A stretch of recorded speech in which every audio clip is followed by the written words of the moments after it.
So what you're saying is that there are many things that you are living and that you're observing that cause you on a pretty regular basis to offer thoughts, to hold a vibration, to practice a vibration that doesn't allow you to be steadily in the receptive mode of something that you know for sure you want. But this is the thing that we so want you to hear. The fact that you know for sure that this is something that you want means that you were in the receptive mode to receive that, and means that it is so much further along the way than you know. It exists and it is real. It is absolute. It is not in question. It is sure. If this time-space reality has the wherewithal to give you the contrast that causes it to grow, and you receive the idea of it that you want it, once that has happened, you're more than 90% along the way to the receiving of it, you see. You just have to bring it home by not doubting it and preventing it from coming into your experience. Now, we know that's hard to hear because most of you, accustomed to seeing things and having an emotional response to them. So something that you want is happening, then you have a good feeling. But if something that you don't want is happening, then you have a bad feeling. It's not the easiest thing in the world to be standing in the middle of something that you do not want and have the feeling of what you do want. And yet that really is the work. You see, the creative process says, ask and it is given. So you've asked, it's in the vortex, and it's already ripe for your plucking. So if you stay on the subject of owning things, or on the subject of scarcity, or on the subject of any of these things that are bothering you, then you continue to throw new resistance on your path that prevents you from being in the receptive mode where something clicks that is the path to what you want. Did you hear that? Let's say that there are 5 subjects that are important to you, and 4 of them you have doubt and disappointment about. But one of them you have no doubt or disappointment about.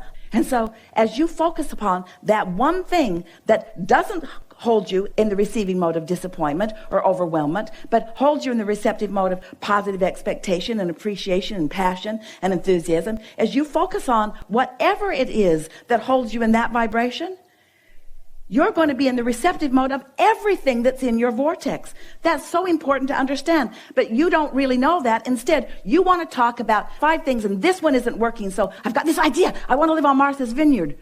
Dun, da, da, da, da, da, da, da, da. And then you do processes. How can I make myself believe that?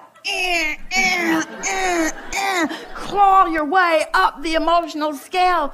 It doesn't work, does it? Find something that holds you there and use that as your excuse to be in the receptive mode and allow everything that's in your vortex to be realized by you, you see. And so it's a process, because when you have some momentum going about a subject, and everybody does, and then you find yourself accidentally in the receptive mode and a glimmer of hope comes through and you feel exhilarated about it, and then your practical mind focuses, and back you go to discouragement, you see.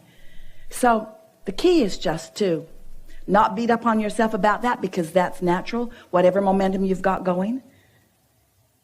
Do you believe us when we say that the fact that the desire occurred to you and you spoke it with such clarity, it lets us know for sure how active and alive this desire is within you, and that if you can stay off the subject or find a way to be consistently on that subject and feel good, that ideas will continue to come?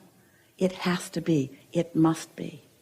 It is so exhilarating for us to see the things that you ask for and to know that they are there, ripe and ready for your plucking. Your vibrational path to most of the things that you really want is not by driving hard on the subject of them. Once you've desired it, and once the manifestation of the idea has come to you, you can't back off of that.